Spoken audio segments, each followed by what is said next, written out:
Aloha, my name is Rhonda Lowe and welcome to Hawaii Volcanoes National Park.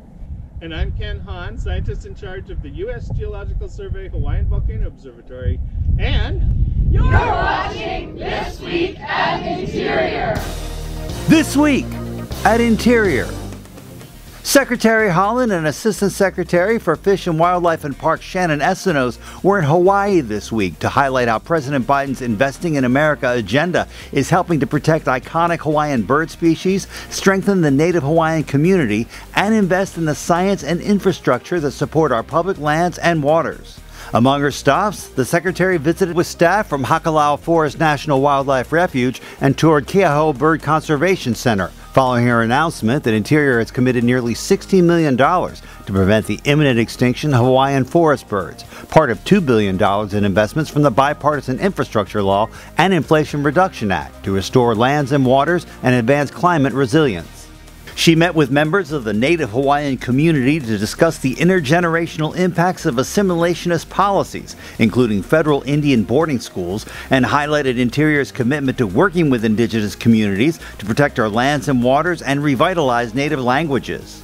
And Secretary Haaland, Senator Brian Schatz, and U.S. Geological Survey Director David Applegate took part in a ground blessing ceremony in Hilo for a new facility that will house two USGS science centers, the Hawaiian Volcano Observatory and the Pacific Island Ecosystems Research Center. The Bureau of Land Management held an auction for utility-scale solar energy development in Nevada this week, resulting in a record-breaking $105.15 million in high bids. The auction of 4 parcels across nearly 24,000 acres in the Armagosa Desert could support close to 3 gigawatts of renewable energy to the electrical grid. It's the highest yielding onshore renewable energy auction in the Bureau's history. Interior is celebrating the groundbreaking of the Transwest Express Transmission Project. That's a new high-voltage interregional transmission line that will extend from south-central Wyoming through northwestern Colorado and central Utah, ending in southern Nevada.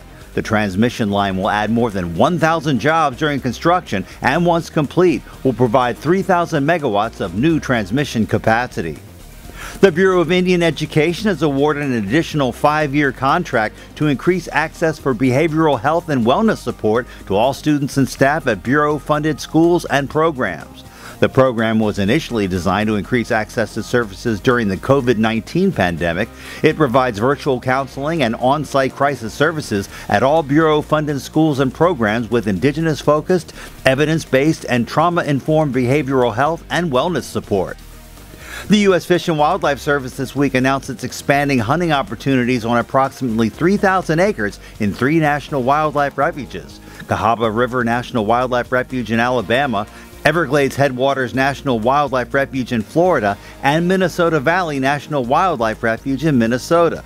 The Fish and Wildlife Service is also proposing a phase-out of lead ammunition and tackle at 8 national wildlife refuges because of adverse effects on human and wildlife health.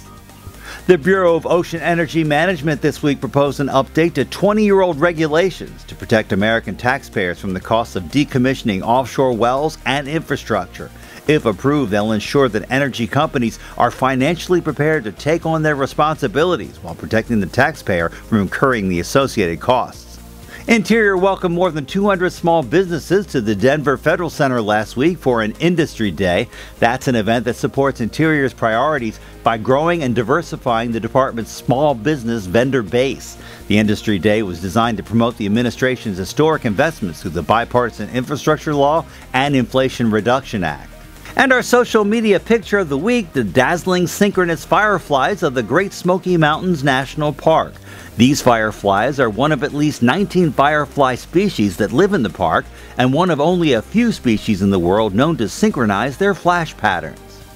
Make sure you follow us on Facebook, Instagram, Twitter, and YouTube. That's This Week at Interior.